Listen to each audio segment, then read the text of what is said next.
Very exciting moment for me to come here and share our story with you. But let me give you a little bit of a background. We have all heard for last decades that automation is the holy grail. To automate more, you save time, you cut cost. The reality is that automation by itself doesn't fix everything. In fact, it causes problems because it's brittle. It works great until any of the underlying assumptions change. And in supply chain and logistics, you more than anybody else know that everything is changing somewhere in the flow.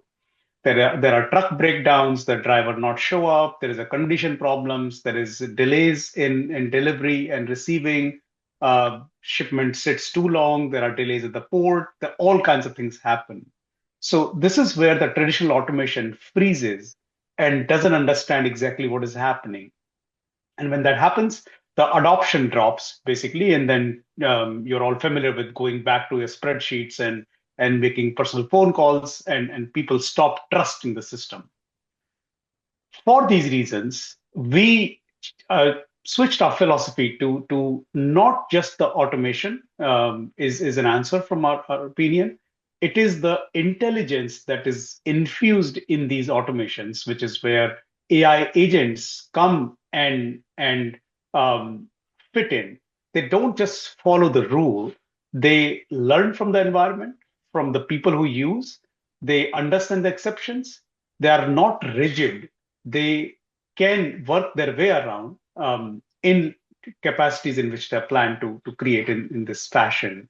We create adaptive workflows. And when condition changes, the agents adopt along with this. And the most important part is that they don't replace human. They work with the human. They empower human. They augment the person who's working on them, and they are perfect co-pilots handling the repetitive task, reminding what did not get done or did not get done well, and picking up the tab where humans may drop the ball, for example, because these agents don't need to rest, unlike humans. So, building on this thesis, basically, let me show you what it looks like in a real world, a living, breathing example of something that we all in supply chain deal with on a day-to-day basis is our good classic goods receipt. And let's break down this process of goods receipt. And when we break this down, it naturally falls into three stages, as you see on the screen.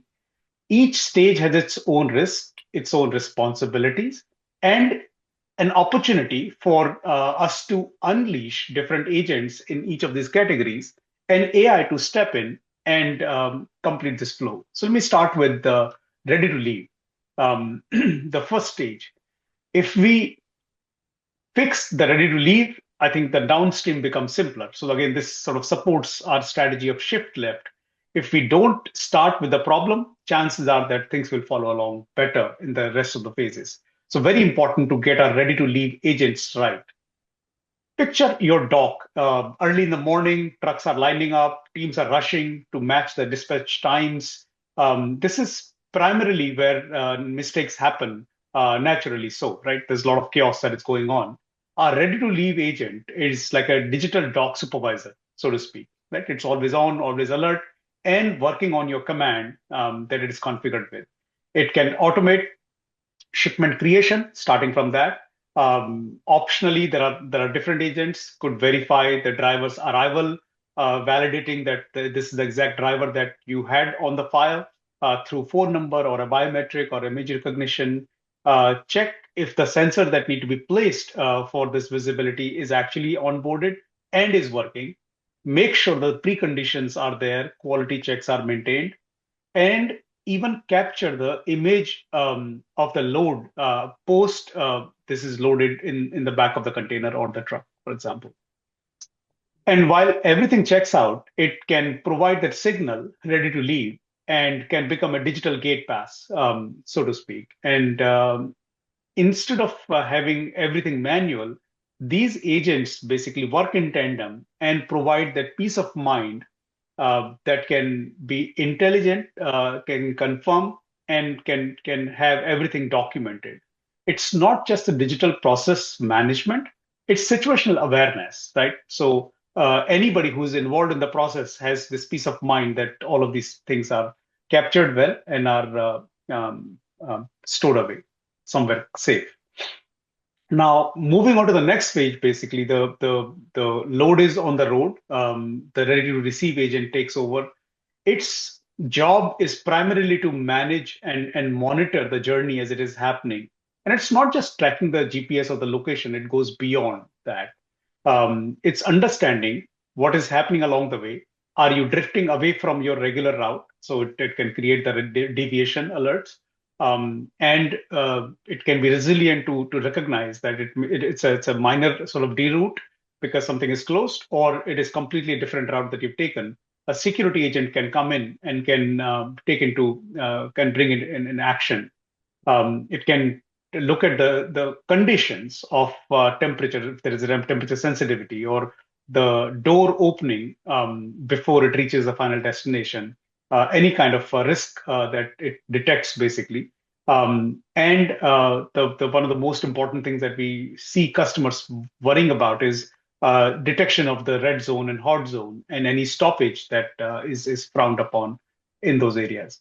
It acts instantly, consistently, and correctly. It saves hours of coordination because it's autonomous and it works on just by the condition that it observes, and it can create the audit trail of all this while this is happening. Moving on to finally, the load is ready to be arrived at the final destination. Geofence will close the shipment, but not only it closes the shipment, it also triggers many different sort of SOPs. It automates a compliance check. It provides electronic proof of delivery for validation. It creates a claim automation by capturing the quality of the load that it is delivering, and optionally capture the images through camera that might be there at the destination. And by the time the team looks at the shipment, all of these processes are completed already, and you have one final say to basically accept the load and do the offloading there. Across all three stages, ready to leave, ready to receive, and ready to close, the goal isn't to replace people, but to empower them by partnership between these agentic flows with humans by providing the right information at the right time and filling the gaps where humans are not available.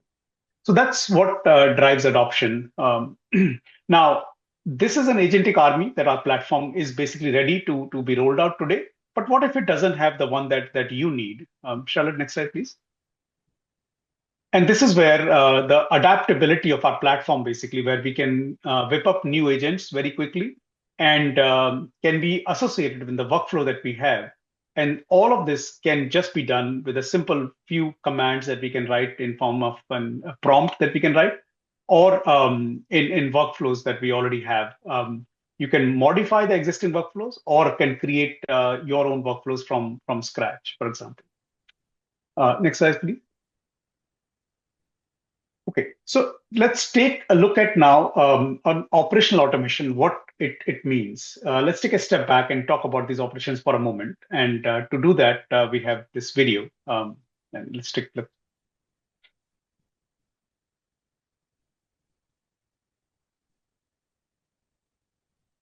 So every status update, every follow-up, every exception is recorded and logged somewhere. And there is an AI behind it to convert this into an intelligent decision. Every shipment is being watched. Any anomaly that happens is recorded. Um, Data is available at your fingertips.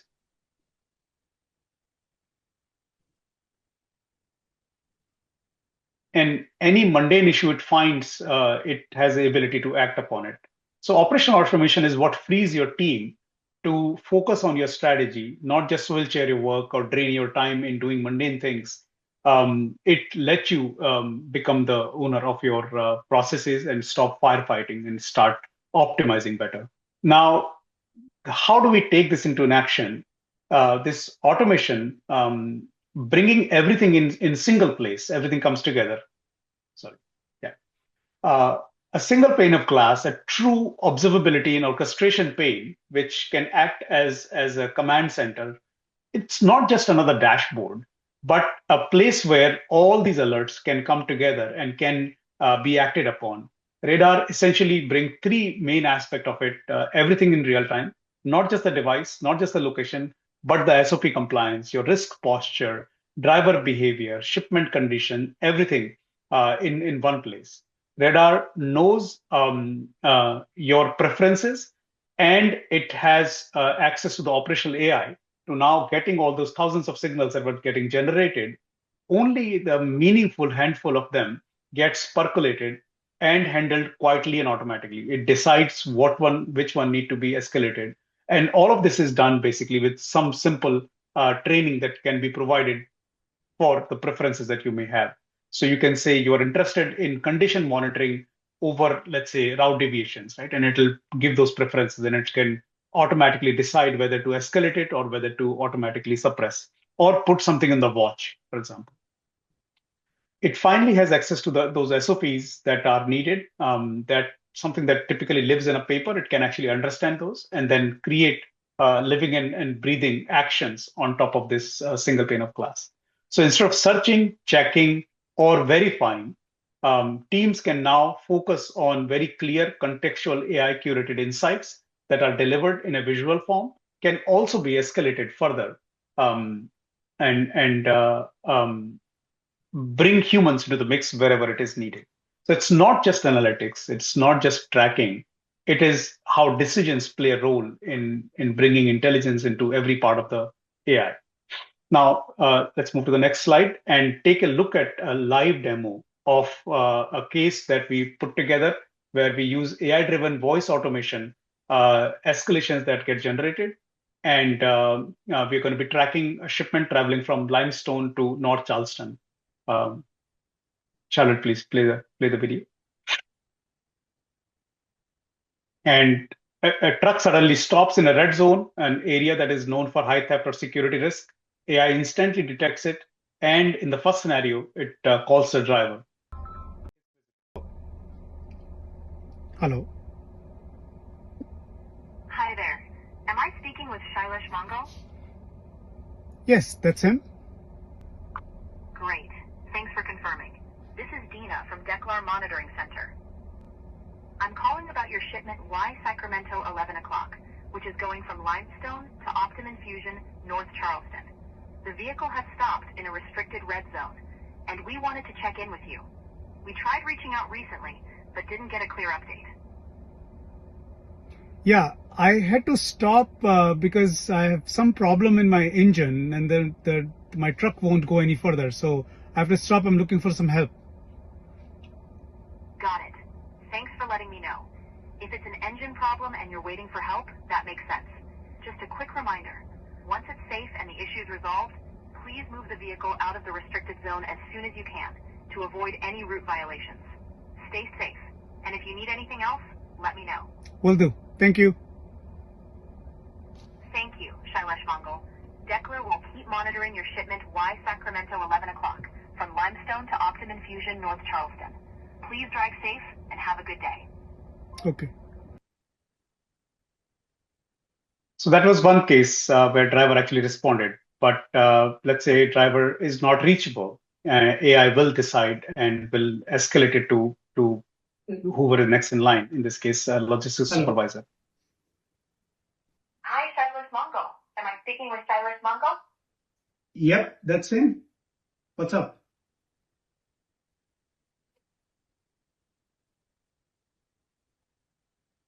For Y Sacramento 11, going from Limestone to Optimum Fusion, North Charleston, has stopped in a restricted red zone. We tried reaching recently, so this is a follow-up. Can you tell me if the stop was intentional or if there's an emergency? I'm not aware of any planned stoppages or an emergency. Who did you reach out to before? Thanks for confirming, Silas. We tried reaching out to Emilio DeLeo earlier, but didn't get a response. Since this stuff wasn't planned, please move the vehicle right away to avoid any route violation. And hey, stay safe out there. Can you again confirm where did you see this stoppage? Let me check. Sure. The vehicle is currently stopped near the post office in Danville, KY 40422. Let me know if that helps. Okay. This definitely does not sound like a planned stop. So let me find out how we can reach out to the driver or somebody nearby. Um, I will do it on my part. But thank you for informing. Please make sure the vehicle gets moving as soon as possible. Decklar will keep monitoring your shipment Y Sacramento 11 o'clock from Limestone to Optimum Fusion, North Charleston. Please drive safe. Okay, will do.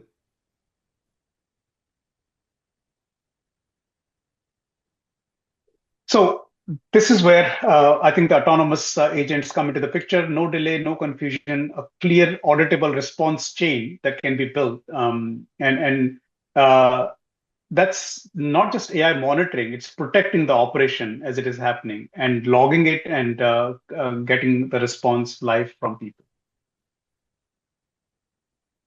Next, let's move to look at other aspects of this risk and resilience. Another real world example that we'll take. Um,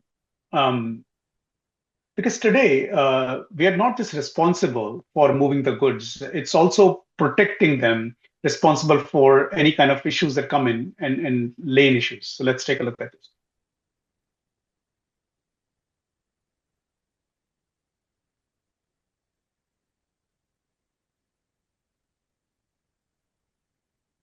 So this module is aware of lane and its personality, any predictability, and any delays, proneness, um, any theft, tampering issues. It's available, and the risk is identified and is played in, and it is available on the radar platform as well. So, for example, if the truck slows down in an unsafe zone or the door opens where it shouldn't, anything unexpected happens, a prolonged stop, for example, or route deviates from the historically path that is taken, AI doesn't wait. It anticipates the risk. It combines the risk with the current alert that is in practice, and it fires up the SOP by changing the priority in real time, combining the risk along with the current alert that we have. And whether it's a voice call that we deliver or an SMS or a WhatsApp message, AI actually have the capability to figure out the best mode of communication.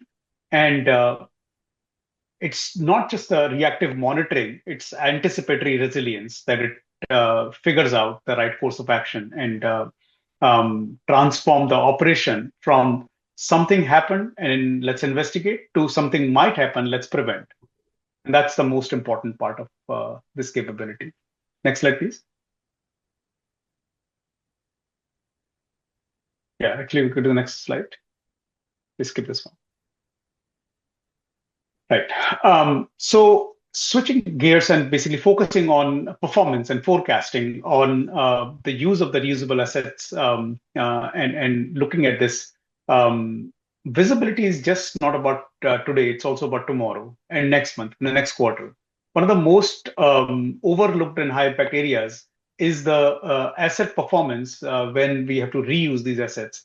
And availability of these reusable assets is the primary key concern. And these assets include pallets, bins, totes, containers, anything that comes in the big purview of the RPA. Every modern supply chain needs these totes, these bins to use for the movement and the productive models. Then, but we can have shortages, bottlenecks that will translate into unavailability of these totes and these bins, which basically brings the entire supply chain to a screeching halt, or increase our investment into creating these unutilized or underutilized assets, so to speak. So here we take a look at the circulation loops, cycle times, loss rates, idle time, aging of these assets at different places. And then with these forecasts, we basically take action. So let's see this video here. Charlie?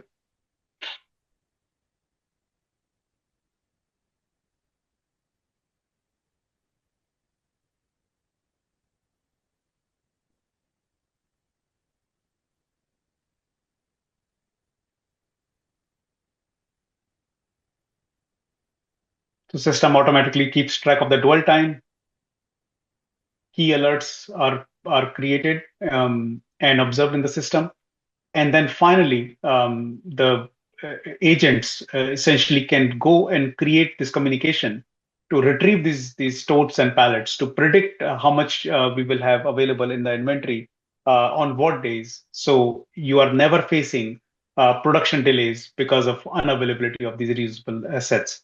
So again, this is an actionable foresights. It lets you optimize the operational cost, capital spend, and inventory planning with confidence. And there is no guesswork. We can do analysis of what is minimum that we require and what will be available, and we can remove the additional and underutilized assets from the supply chain and bring it as real time and as on demand as possible. So let's bring it all together now and look at it all in one place, basically. So far we've covered operational automation, freeing your teams from the repetitive tasks so that you can focus on the high value decisions. Radar, which is AI orchestration and observability pane, which gives you a single intelligent command center for triaging all your alerts, executing your SOPs, and coordinate escalations, and all this while auditing everything that happens along with. Fully automated voice calling and escalations, which can be utilized for improving your risk and resilience. Also, automated agents that can help recover the reusable assets on their own. And finally, forecasting intelligence that uses AI for predicting the shortages, any delays, loss of the assets, and removing the operational bottlenecks by predicting them and providing a better layer to handle it.